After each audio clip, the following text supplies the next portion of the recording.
All right. Well, welcome, Andy. Thank It's you. such a pleasure to have you. So, just a little bit of a story here. Andy actually approached us 2 weeks after we released our first episode, and he wanted to sponsor the podcast. So he was the first one that believed in us, I guess.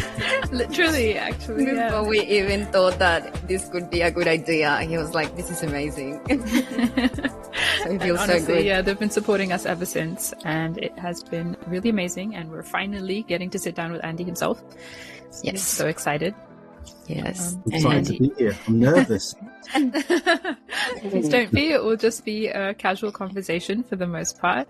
So to start off with, if you want to tell the listeners a little bit about the background of your career, how you ended up where you are. Where you from? Because you do have an accent. Yes. No problem. So, Andrew McGregor, I'm the Managing Director for Design and Build Recruitment.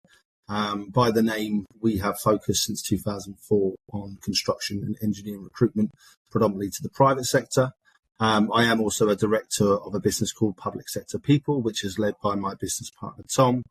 PSP has had its own identity now since 2019, so it's 5 years old next year, which is really exciting.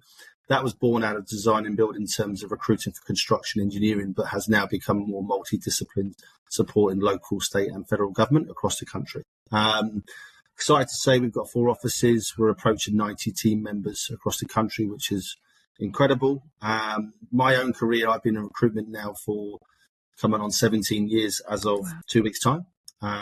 Clearly, when I started this, I was a lot younger, skinnier, better looking than ever. But look, recruitment for me has been able to provide me a pathway to where I am today. And I've been fortunate to support predominantly the engineering construction space over those 17 years. And I'm based in Sydney, and I've got a beautiful wife and 2 children at home. Oh, congratulations on your 17-year milestone. That's a big one. Thank you. Yeah. What do you think the highlights of working in this industry have been, if you want to mention a few? Yeah, look, I think when I started this, you never knew where it could take you. For me, I didn't apply myself at school or university. In fact, I went to university for 2 days. Oh, wow. That's another story for another time. So I probably had put myself in a bracket of not going to do much of my life. But subsequently found out about recruitment, got into recruitment, and then over obviously 17 years have managed to relocate to Australia, live in Sydney, a beautiful city in the world, a bit nicer than Gold Coast and Brisbane. And have achieved so much in that time. I think some highlights for me, obviously, were the relocation to Australia in the first place. But interestingly, I actually recruited 4 civil engineers in the UK. And one chap in particular, I placed him in a job with WSP back in 2008. He was subsequently my best man at my wedding. Oh, wow. Later. So I think one of the highlights for me always in this industry is that you're able to forge genuine relationships with people and become friends, because recruitment is a very personal thing to a lot of people. When I present to any new starters at Design and Build, and particularly associates who've never recruited before, the first thing I put up is a picture of my family, my friends, ex-colleagues, and I try to remind people that not only are you placing one individual, but the effect you're having on that person, their wider network is huge. And then when you consider, I've likely placed hundreds, if not thousands, probably hundreds of candidates over the last 17 years, that's thousands of lives affected. So as you get a bit older and you start to have your own family and, start raising your own children, you come to understand that recruitment can be a career, and recruitment done well can genuinely put you in a position where you can make a lot of friends and really enjoy a fantastic life. But when all's said and done, you're also impacting people's own lives as well. So that's a few highlights. Wow. I like that. I really do, because a lot of the times when it comes to looking for a job and things like that can be very transactional, and you forget the human element of it. And I think there's nothing nicer than talking to someone that actually cares about you and your career progression. Yeah. Look, and I wouldn't want to say ever that I think recruitment doesn't have its issues and its challenges. It's a hard industry. It is I'll give you an example. I was speaking to a colleague who recently left, and they said they actually were an engineer, and they said in engineering you can generally do A, B, C, and you'll get the outcome will happen. Whereas in recruitment you can do everything right, and right at the end it won't happen. It's because your product is a person, and what you are selling is a person, an idea, but you're also selling a job, you're selling a manager. All the variables are there, so it's an incredibly hard job. And I think at times it does become very transactional, and then ultimately the candidate or the client can be left feeling pretty raw about that. Yeah. So look, when you do find those good recruiters, those ones that do care, keep onto them, latch onto them, because they'll be the ones that will help you throughout your career. Yeah, absolutely. Okay. We wanted to talk about something that it's like the biggest issue that the industry is probably facing at the moment, which is not just attraction, but retention, in particular with females. But before we jump into that, you do have a passion in diversity and inclusion. And I wanted you to tell the audience what you shared in our first meeting. Where it stemmed from originally was I was sat in a room with 5 Andys. And the problem with that is that there are 5 Andys, so there's no diversity of thought in terms of understanding what the world looks like through lots of different lenses. And clearly for me, that wasn't going to enable us to get to us where we wanted to go. And our business vision is to be the most trusted recruitment agency in Australia. And I didn't see us doing that by having 5 Andys in the room plus me. So that was incredibly important. I think also as my career's developed, I've seen a lot of females in particular be burnt out by construction, and some really high performers and high potential performers be burnt out, which is a real disappointment. My wife operates within the construction engineering industry and has at times probably been not treated particularly well by some. And I've got a baby girl now.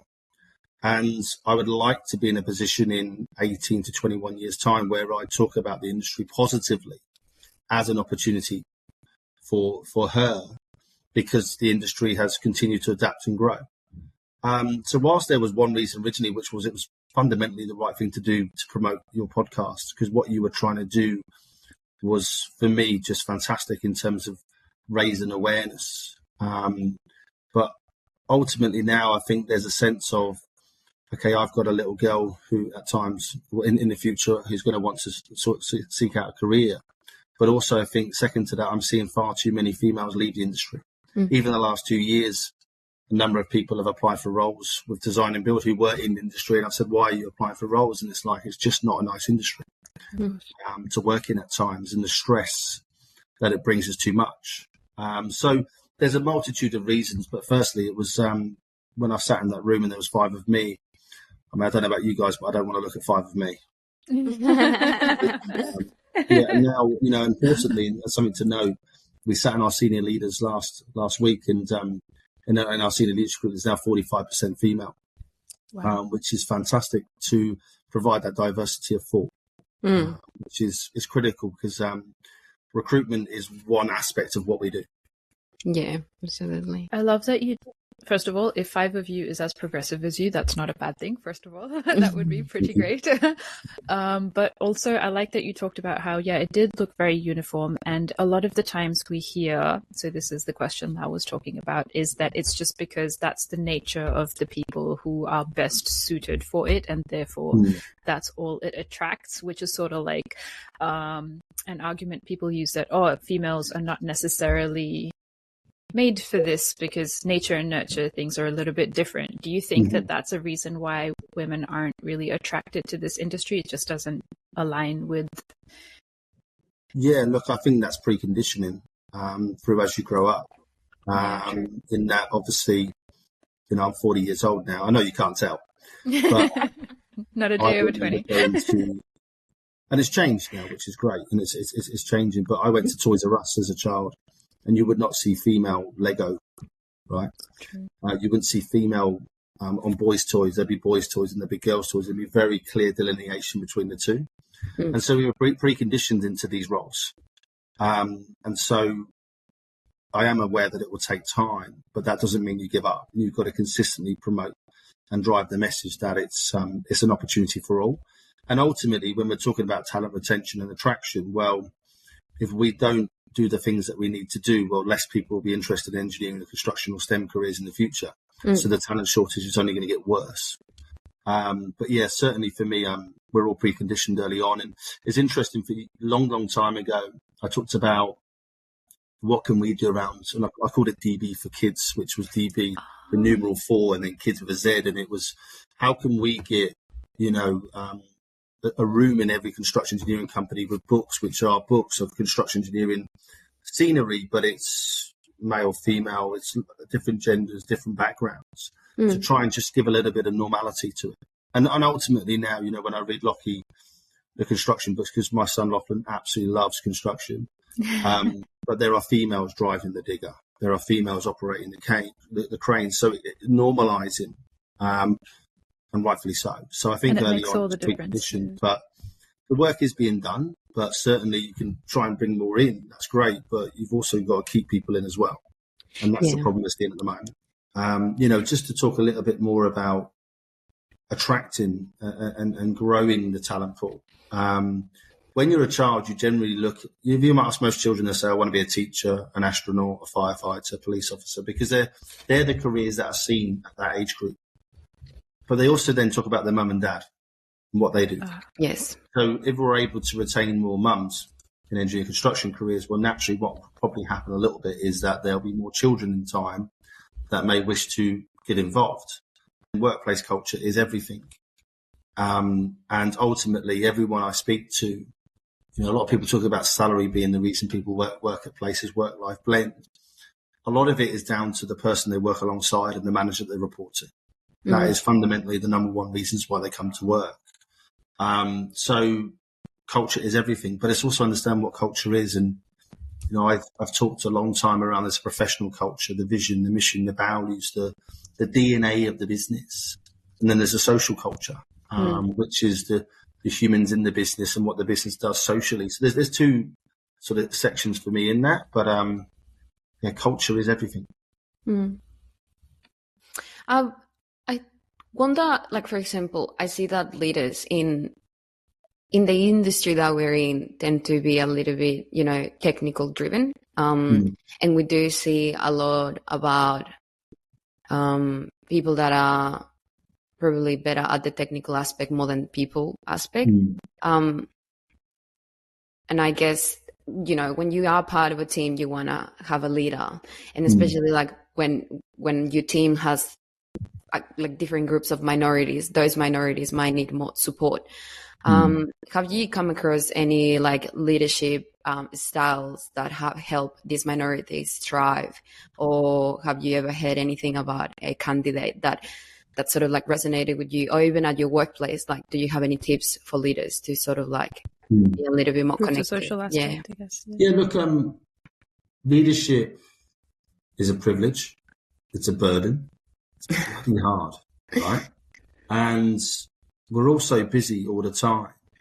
And so when you promote leaders, you need to ensure that as a leader, myself, you're providing them the framework to succeed, and you're not just giving them an extra responsibility. Technical acumen is incredibly important. But if someone is technically astute and strong, but they have leadership capability, you don't then go, okay, cool, keep doing everything else you're doing and also do this as well. Because you overwhelm them. And what I've seen in numerous construction engineering companies is the wrong people are leading. And so, and I've said it, in my own content, that I believe there's a lack of leadership, which is affecting the overriding issue, in that people aren't being allowed to lead because they don't have the time, and the pressure of delivering a project, or, the budgetary constraints aren't allowing for that. And talking from my own personal experience in terms of recruitment, they do say the best recruiters are not the best leaders, and they're probably not.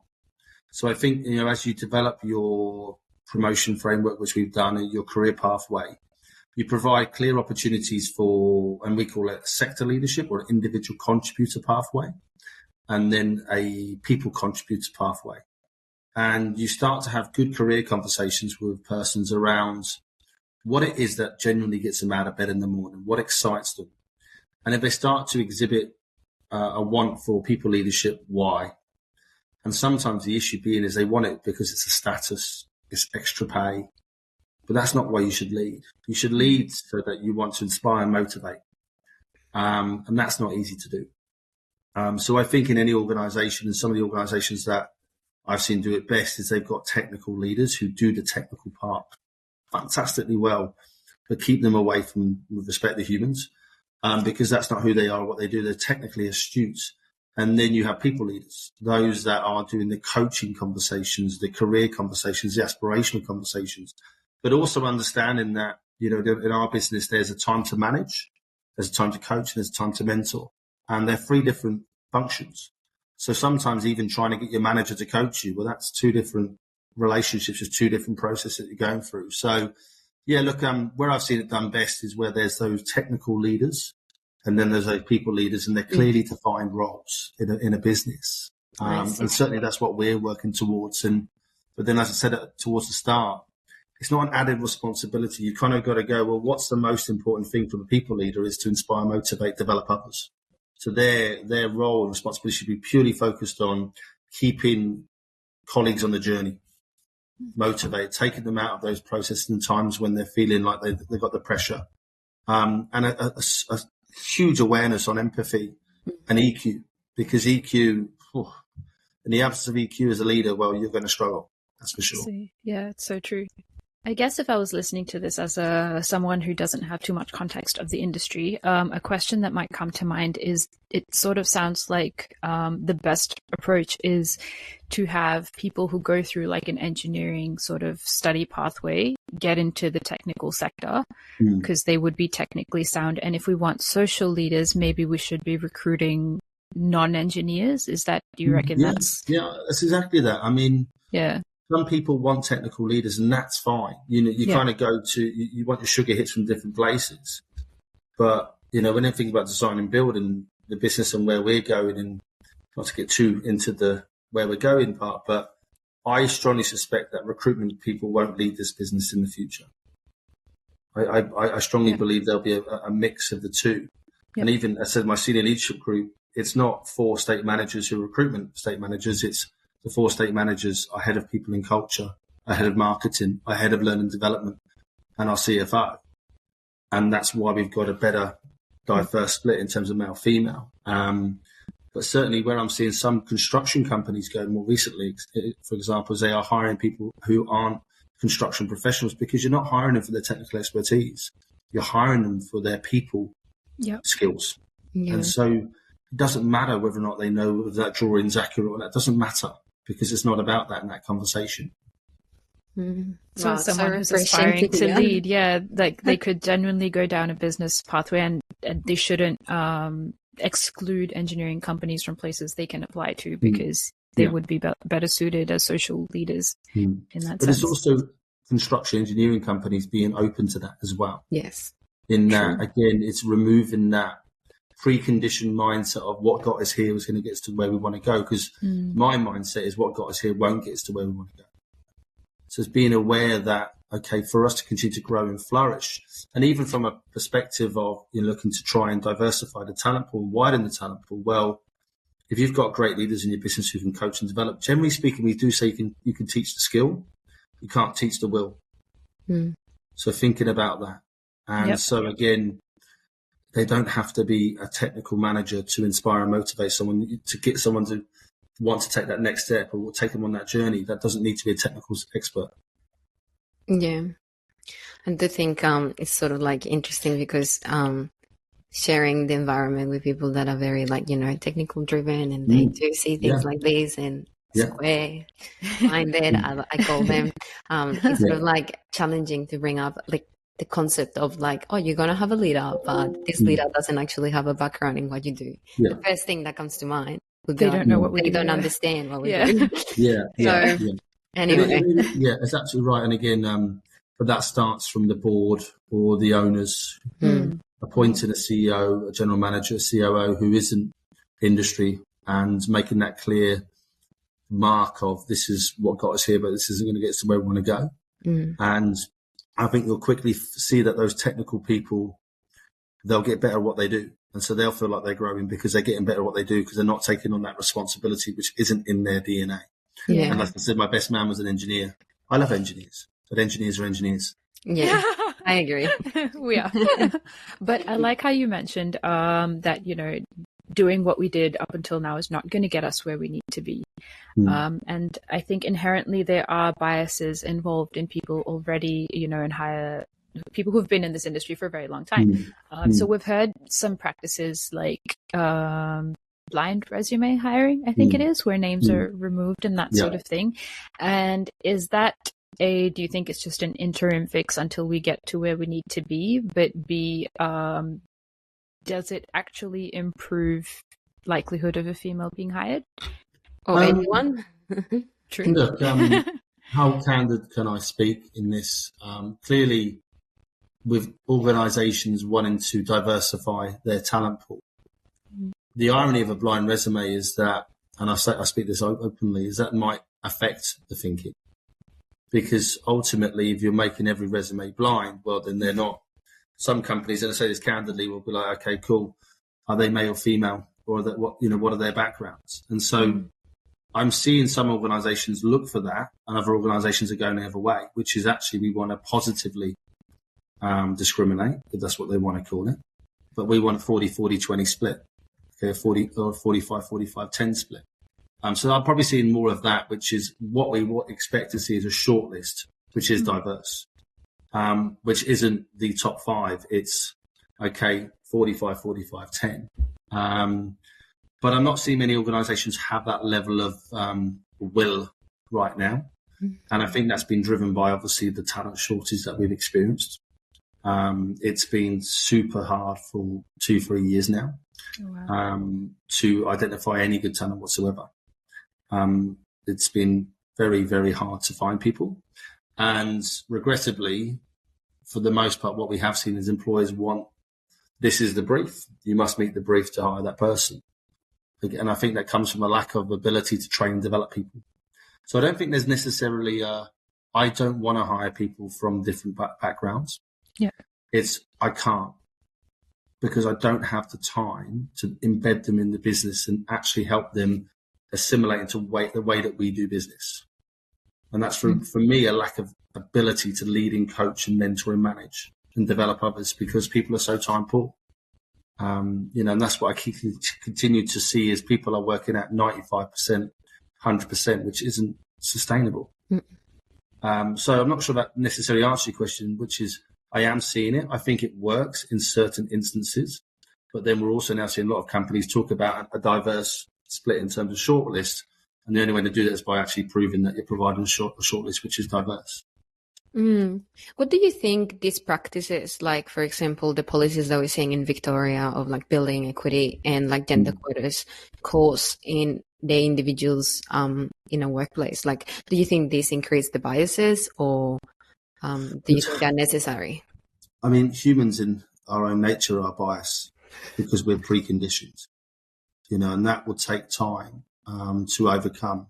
And so, and again, I think about my lifetime. Hopefully it's not a lifetime, but I do think it's generational.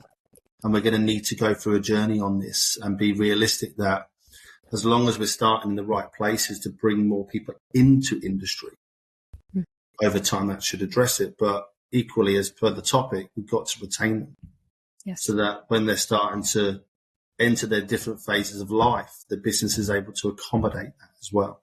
I'm talking obviously more about females and going on parental leave, or anyone that's having children, and the amount of slippage on the other side, you don't get them back in industry because they just don't see it as an ongoing career. So back to the quotas, I think again there is certainly a need for it and a place for it, but then do I think it creates bias? Of course, because that's the intent in a sense of it. What I think ultimately, a second point is, which I'm mindful about, is I think there's plenty of engineers in Australia. There's just not ones that have been educated in Australia. Yeah. Therefore, I think, like I said, I don't think I don't want to. It's I can't, because I don't have the time. I don't have the structure to enable it to happen. internally. So that's my other concern. And I do think that even sometimes when, like, for example, the international people, that is an actual issue that we're having. And I don't know if it's organizations that don't want to or don't have the time. It's sometimes even to do with like government policies, like I had a visa and I remember that I was in a bridging visa, which is like limbo, and no organization would actually give you a contract.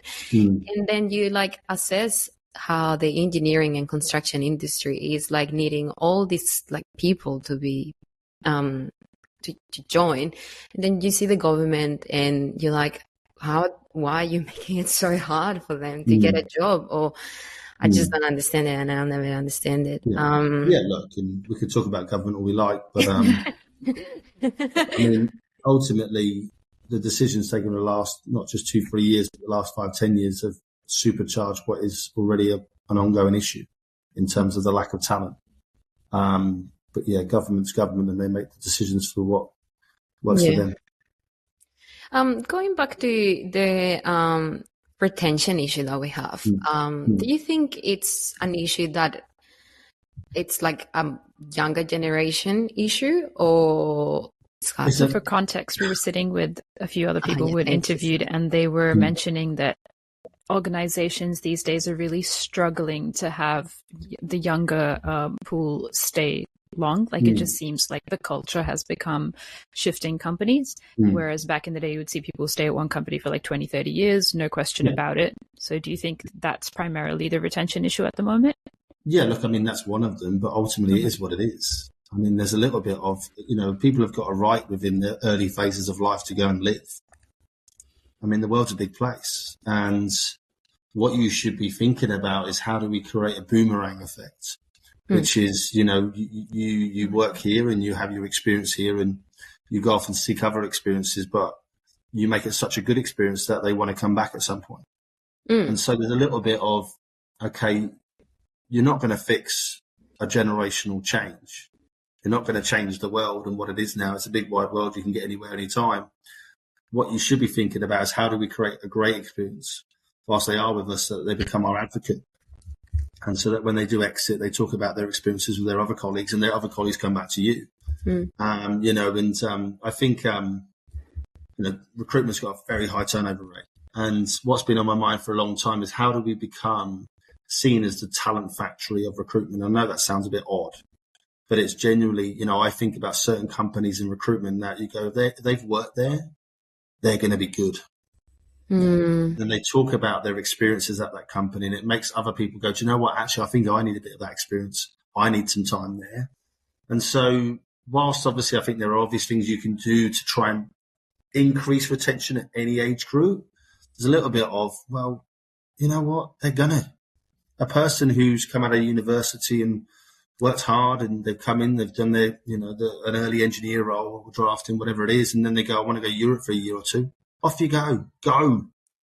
You need to live as in your early phases of life, because then you get married, have kids, and then things change. 4 days in Singapore is hard. Yeah. Sorry. I'm a member of a couple of directors groups externally with lots of different industries, and we acknowledge that this is a generational change, and so you've got two decisions: try and fight it or embrace it. And for me, there's a little bit of embracing it. Clearly, there's ways you can interview people. There's things that you could do to try and reduce that churn, but this is what it is. But one of the messages that I've said to every client in the last 2-3 years is don't benchmark the last 2 years as a barometer of your retention, because the last 2-3 years have been an outlier. Yeah. Like, let's be realistic and right sized. Look at 5 years before, slice this 3, and then look at the next 5. Because, I mean, gosh, what that COVID was just insane. In terms Honestly, of the lockdowns and the long COVID effects. Like I keep reading even like Harvard Business Reviews or like The Economist. They say, okay, the year off and a couple of years like post were okay, but now people are like documenting feeling even worse. Like at work, they just haven't been able to bounce back, and it's like declined further. Yeah. And look, obviously our parents didn't have media. didn't have the instant news. And I think, anyone who's watching media nowadays is constantly reminded the world's a horrible place, and you might as well get every experience you can because it's going to end tomorrow. Yeah. So all of these things affect younger persons, and obviously I've got many people, and cost of living. Again, I've sat in the kitchen with colleagues and they've talked about the rent they're paying, and I'm just like, but then also there's a little bit, people want to live on their own and with one other person now, whereas 20 years ago you lived with 5 people, 6 people, which is what it was. So again, generationally, the change is happening. So yeah, either fight it or embrace it. I think one of the issues that we currently have is how remote working is affecting culture. And that's one of the things that I think we probably won't have an answer until a few years later. Yeah. How do you think design and build is sort of like coping with that? I think it comes back to what we talked about in terms of leadership and understanding the why the office did work. Clearly, I believe there wasn't always a place for a good blend between office and home. But ultimately, you learn through osmosis, and is my view, and that's hearing the conversations that happen on the floor. I think as a leader, you're able to get a pulse check on how the room's feeling just as you walk in. Those EQ, those things that are unseen, unheard, you just get it when you walk in a room and say good morning, and you only get a couple of mornings. Okay, I know the room, what it needs right now. And so again, I'm talking because I'm in a more non-tangible, more dynamic environment. Whereas when you're trying to coach, manage, lead with a person who's on the other end of the screen and you don't really know what's going on in their world, they can put a face on for that period of time. It's very hard. COVID dehumanized a lot of things. Clearly the office, the whole, what was it, Henry Ford must work, that there's certainly things that can be done better, that's for sure. And I think COVID was good for that, in that it enabled us to get outside of the box because we had to. I also agree with what you said around people now trying to get back in a level of a box, because actually the box wasn't necessarily broken. It could just be a little bit more rectangular and a little bit, more fluid.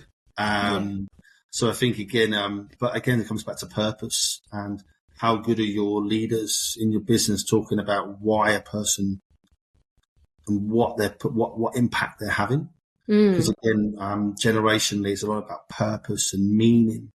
I want my job to mean something. Well, with respect, if your job is at the early phases of your career, that's really hard to make a tangible outcome. But actually, when you start to talk to people about the impact these buildings or this infrastructure is going to have, not just now, but in the future, but also then giving them what else is a purpose of mentoring other people, taking that first steps of leadership. These are all the things that can be done. But yes, certainly, I welcome a more normalized approach to the office, because I certainly think there's definitely a place for it. And I think also we certainly stepped over the lines about working from home full time. I mean, I don't know about you, but I was working 14, 15-hour days sometimes. Insane. I was naked. Yeah. There was no separation. And I used to love getting on a train and book.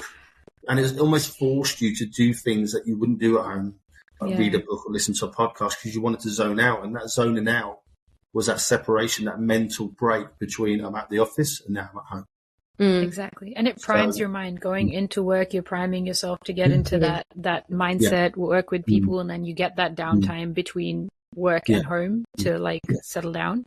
Whereas now Sorry. I was going to say I have 2 playlists, one for going to work and one for coming home. Oh, there you go. Nice. All right. The one going to work was basically 3 songs, but those 3 songs meant something to me, and it always got me in the right headspace going in. And then on the way home, it's just very lovely, euphoric songs, but it just makes me feel good. So that I get back into the house and I'm like, okay, cool, I've just got myself right sized. Okay, that is such a good tip, I think, just generally for anyone. I think hugely beneficial to take on. I'm not going to tell you this. I'll tell you one. Man in the Mirror by Michael Jackson was one of them. Oh, that's such a good song. It was because I was always like, you're the only person that you can beat is yourself. So it was like, always look in the mirror. And if you want to change the world, start with yourself. Absolutely. Yeah. One placement at a time. Oh, gosh. But jumping back to progress of particularly, I know you talked about maternity leave, and having women come back after that just doesn't seem to happen as well.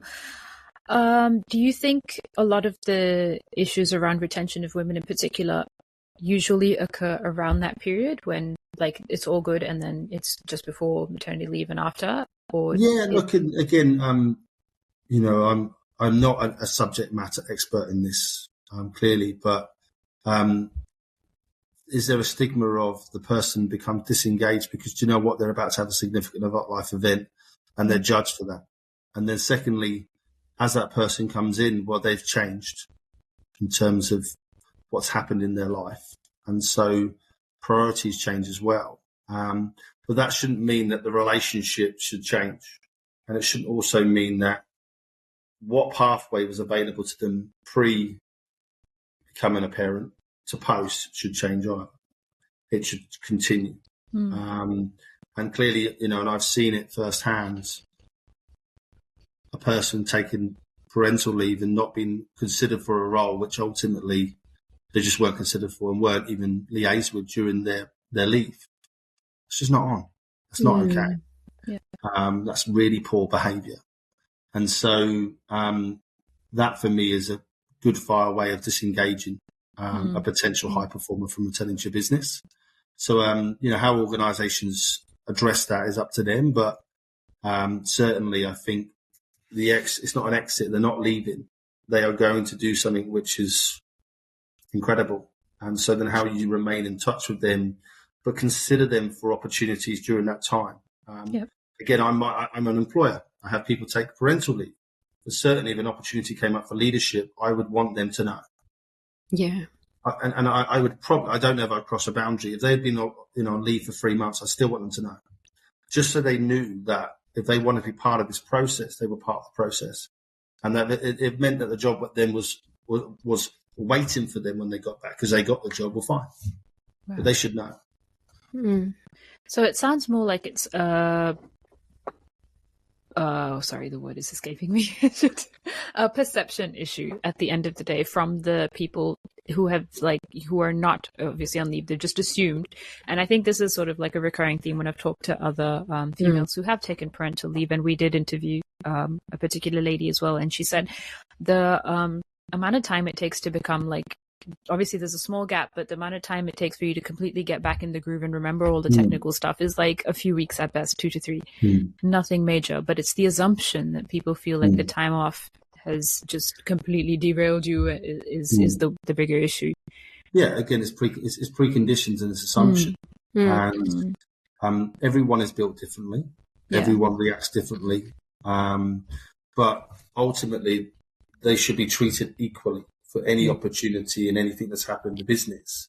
But certainly that person coming back in, they are fundamentally still the same person. I think there's a little bit of, you know, and again, I'm thinking about it as we're talking as a business owner of when that person returns, what steps are you taking that first maybe 2 to 4 weeks to understand what does their career look like? What career conversations you're having with them potentially at week 4, week 1? What steps should we be taking as a business to ensure that we are aligned? No assumptions are made, because for some they'll come in and say, well, actually this is what I would like to kind of do, and for others actually this is what I want to do. And there's a bit of a realignment of a career conversation in the first week just to understand, but then a check in week 4, because again you're coming back to the workforce, you've not been working full time. Even with COVID, again, you know, you come back to the office, how does it feel, what does good look like? So I think there's a little bit of conversation needed there to ensure that you as an employer understand what your employee is looking for. I agree. No assumptions are made.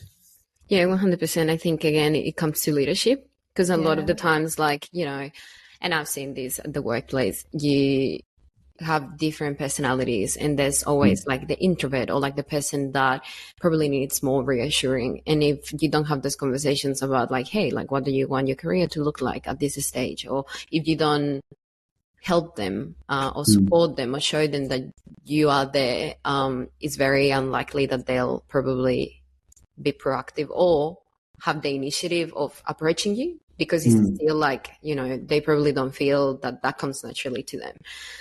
So I do think that leaders sort of like have to identify how they can play a role in helping people with their career transition.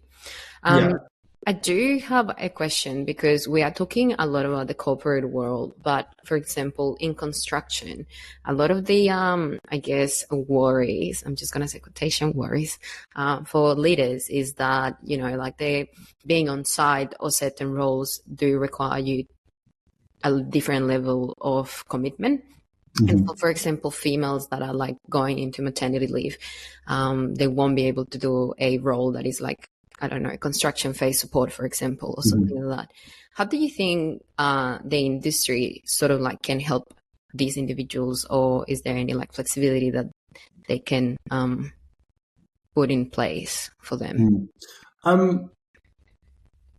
It's a complex challenge, that's for sure. I'm not sure how well qualified I am to speak of how they might be able to look at the role and responsibilities and think about what's applicable to that person during that phase. Clearly, some organisations are now looking at job sharing and how they separate the roles so that the role the person is playing is completely suited to their skills and their passion.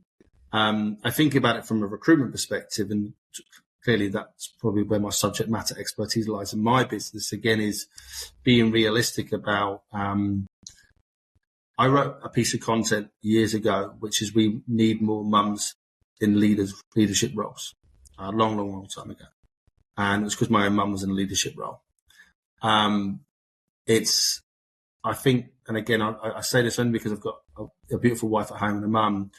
There's nothing more determined than a mum, right? So how you extract that level of determination out of them and that level of focus, because they're not here to, and I shouldn't swear, right, but they're not here to muck around. And what I found is when a mum has returned to work at Design and Build, they're like, I'm here and I'm going to work 24/7. Well, I'm not 24/7. I'm going to be on for those 7-8 hours I'm here. I'm on. So you might not need me here 5 days a week, because actually the 3 days you've got me all in. So I think organisations need to definitely be more flexible, understand that. In my experience, return to work mums have been more determined than dads have ever been, to be fair. We're used to stuff. Love that. But from a technical perspective of construction, I'm probably not well qualified to speak of it.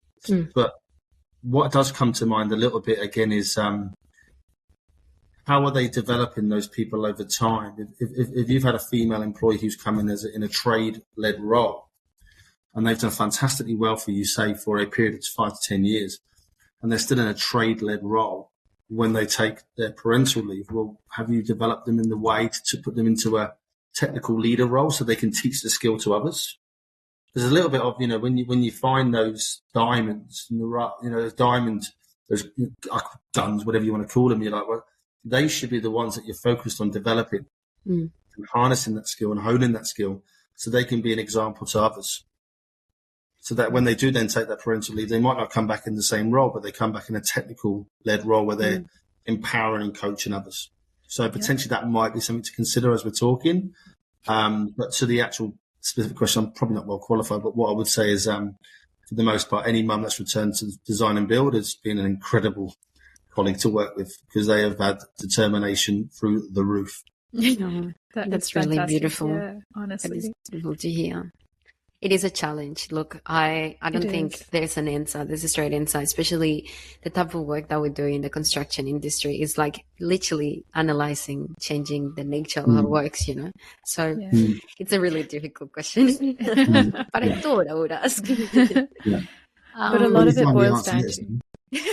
Say again, sorry? When you find the answer, let us know. Absolutely. That's why we work together, remember? Absolutely.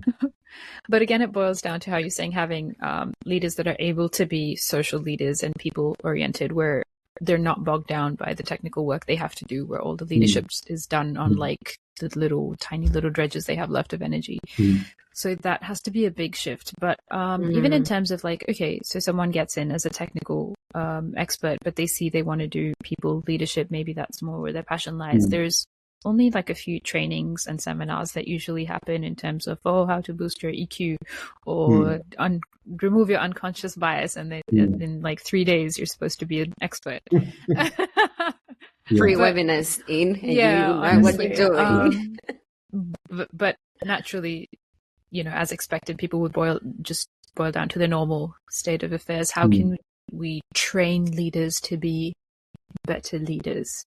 Look, again, talking through my own experiences,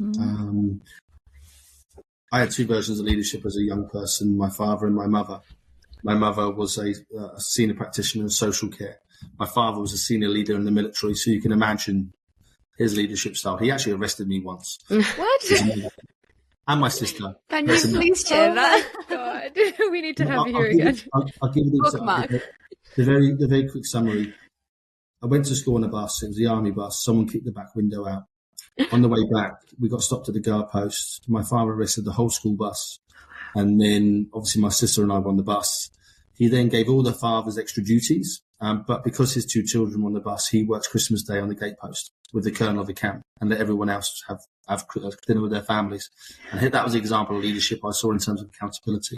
That's amazing. It's very hard to teach leadership.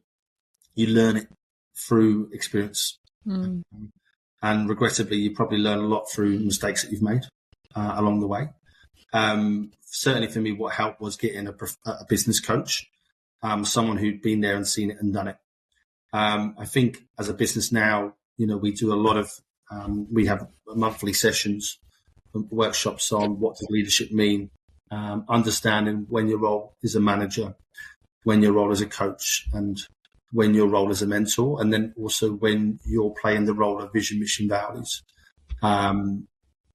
EQ, I don't know whether or not you ever do develop high EQ, or you just have it, or it's just learned over time. And I absolutely agree. I think fundamentally you can go on a course for a period of time and be given some key takeaways, but generally speaking, you take one thing away from most courses and then a couple of things to consider. So I think it's learning through experience, but then having a really good manager or leader that you sit down with once a month and you go in and say, these are my issues. These are my opportunities I'm thinking about. These are decisions I've got to make, and you unpack that with them. Most importantly, they do not give you the answer. They just keep saying, what's your issue? What's your problem? What's on your mind? And what's the real problem here? And you get a really good coach. And it took me a long time to find that person. And as a result of that, I made a few mistakes along the way, but I got through. So I think, again, experience is critical. And time in the role is A1 important, and then having a good coach, just someone that keeps you accountable but doesn't give you the answers. And again, when you think about a lot of organizations and businesses, the problem is most of the time people get given the answers. Honestly, yeah. Especially as engineers, you're so solution oriented that you just hear a problem, you're like, this is your answer, just deal with it. Yeah. You don't let people get to that themselves. Yeah. It's pretty interesting. I think there's a TED talk which is Stop Feeding the Advice Monster, and it's about how you reframe your sessions, your coaching, to be very much about what else, and then eventually, so what's the real problem here, and just trying to tame your own advice monster, it's called. And again, nice. It's really easy to just give someone the answer, but they don't grow, and your job as a leader is to grow and develop others. Exactly. Yeah. Exactly. I think another thing that you mentioned throughout this conversation was about empathy. And I do think that because we come to work and we sort of like, get into this character mode of like, Lau is at work sort of thing. You sometimes, you just sort of like switch off the empathy, the vulnerability, like you just see people for like workers. And a good leader actually takes the time to have that vulnerable conversation with you, develop that trust. And once you have those things, again, like it's easier to sort of like understand what your issues are. Or, I think empathy is a big one when it comes to diversity and inclusion, and for like all the societal issues that we're having at the moment. It's just that we don't really know how to put in like someone else's shoes. Yeah, look, in my probably number one failure in my leadership journey was at the start of COVID. I'd had a little boy. Lachlan was born on the 11th of March. She was in hospital for a week, and then we went into lockdown. And we had to have a couple of big conversations with the group. And I completely failed at understanding what they were all going through because I was so about me at the time. I was like, this is happening to me. This is so bad for me. And I forgot about the 45 people at the time who had their own stuff going on. And I tried to go with the stoic, we'll be fine. We'll get through this. Not the, do you know what, this is really crap. I just completely forgot about everyone else. And you can't change the past. You can't. I reflect on that, and I sort of always say, what's going on with them? What's happening with them right now? How do you try to find out that first before you go to the next phase of conversation? Because like you said, society is tough. And I think now more than ever, we are consistently bombarded with negative. And our minds are relatively wired that way as well. So trying to keep people above the line, well, that starts with you, keeping above the line. And so empathy, it's A1, critical, but you have to get your mind right as well. And if you're not right, even this morning when I came into the office, I wasn't actually that right. So I just took myself to the meeting room and didn't speak to anyone for about half an hour just to try and reset myself. Because again, everything you do and everything you say as a leader is felt. Mm-hmm. And so it's so contagious that ultimately, if you start that conversation the wrong way because you're not right, well, you're going to lose that person. I like that you. Oh, sorry. Lau, do you have anything? No, you go. Okay, I was just so excited that you mentioned that, you can take time off to try to reset yourself, because often you hear you get into one little thought and it can send you on a little spiral and it just ruins your whole day. Do you have any tips for someone who's listening who's probably wants to be able to reframe? Being very aware of yourself obviously is A1 important, but even when you lose awareness, I think structure in any morning is really important. But being realistic that might, obviously I'm a parent, so my structures burn up the water. You learn it over time, because generally what will happen is you'll walk in and you'll give someone a spray, and then they'll walk away and you'll think to yourself, you horrible human being. And you'll regret it and you'll go, I won't do that again. Then you'll probably do it again. But over time, you just think about putting your hat on. And again, my coach always said, when you walk into the room, you put your coach hat, your director hat on. You are the managing director. So everything you say and everything you do is felt. In what you don't do. Yeah. Well, true. And again, there's been some examples recently where a colleague of mine said, you're so calm. I was like, I'm like a duck. Calm above the water, busy below. Because again, panic breeds panic. And as a leader, you've always got to keep above the line. But acknowledge why that person won't be below the line. But it's hard because we're human beings. Mm-hmm. It's really hard, leadership. And so, again, there's a little bit of, and this is all related to retention and attraction, because ultimately the wrong leaders destroy cultures. It's just to understand how complex it is, because humans, we're complex. We're very complex. But even the wrong culture as an industry in general. And often, I see that happening more and more. It's almost like a race to zero. Everyone is trying to bid the lowest amount and, we'll recover it later. But it's a lot of pressure for low-cost deliverables, essentially. Yeah. And do you think that's kind of increasing a culture of stress throughout the whole industry and is a primary reason for retention issues? Yeah, of course. It's a massive drive. Ultimately, to rewind back slightly, no one gets into engineering to make money. They get into engineering because it inspires them. The idea of creating something is just blows their mind, right? And then they get, and this is as a business owner, you start it, and you start a business because you're so passionate about your industry and your field of expertise, and then you start to hire people and you learn about the other side of leadership or engineering. But the margin pressure, I speak to all of my colleagues, and I've got obviously many friends in the industry. It's just huge.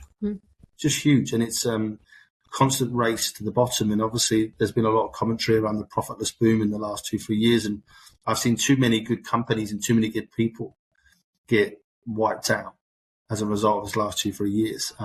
As to what the fix is, clearly there are fixes, but whether or not there's a will, I don't know. Because again, my general impression is there's always someone willing to go lower.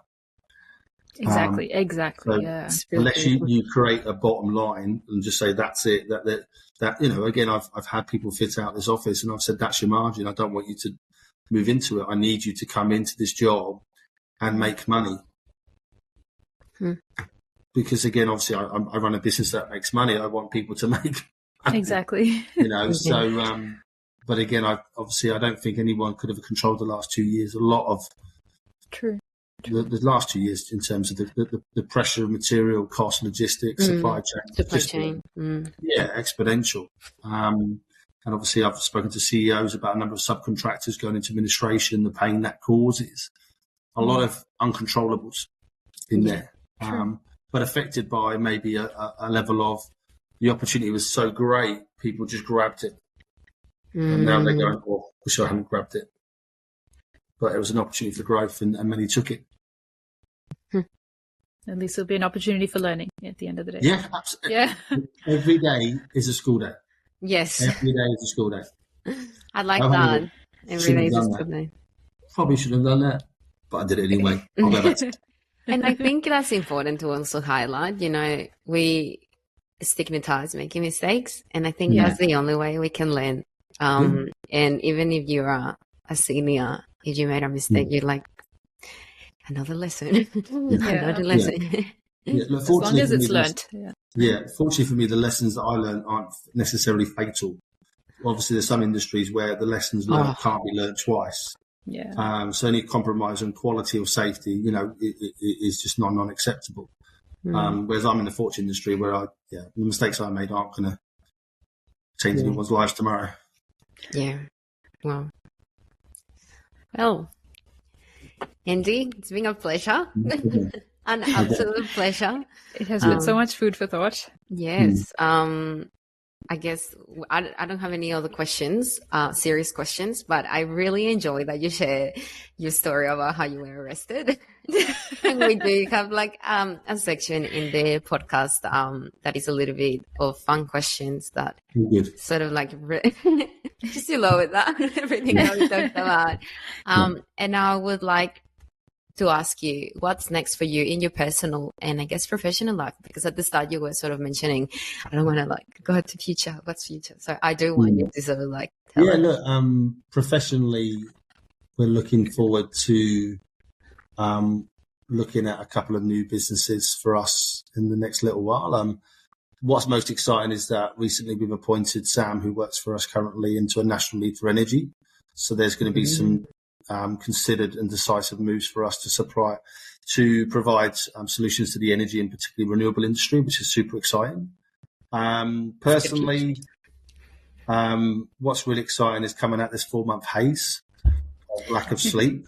I was up from 1 till 5 and then 5:45 till now last night. So that was good fun.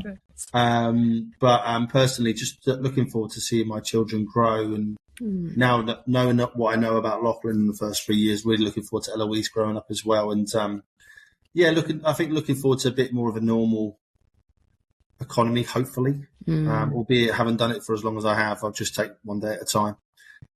Because certainly what we're doing today could change tomorrow. But no, I think, and also just making sure that as a leader, I continue to learn and grow. And talking specific to this issue is helping businesses understand about what really does help people want to stay at a company and what attracts them as well. And just helping people be a bit realistic. The last 2 years, don't benchmark your business in the last 2-3 years. There's too many, like we said earlier, there's too many variables. Put it in a box. Okay, what did we learn? What can we do even better and work on that? Oh, really good advice. I was going to ask you what is your advice, but the whole podcast is an advice. And look, a final note. I know, obviously, probably haven't got onto too many tactics around, obviously, retention, attraction strategies. We've got heaps of them available to people, so I could probably share them with yourselves. Yes, please. Because obviously they all help. But ultimately, if you don't have the right people in the room, they're not that important. It's the people. It's true. It reminds me of that picture. I don't know if you've seen, like, when you're trying to set out the steps you need to have, and sometimes it's like a ladder and someone's trying to jump up and the first rung is just so high up that it's impossible trying to even get this. It's like you're missing that base step. Yeah. Steps to success. Have a person on each step to help each other climb the steps together.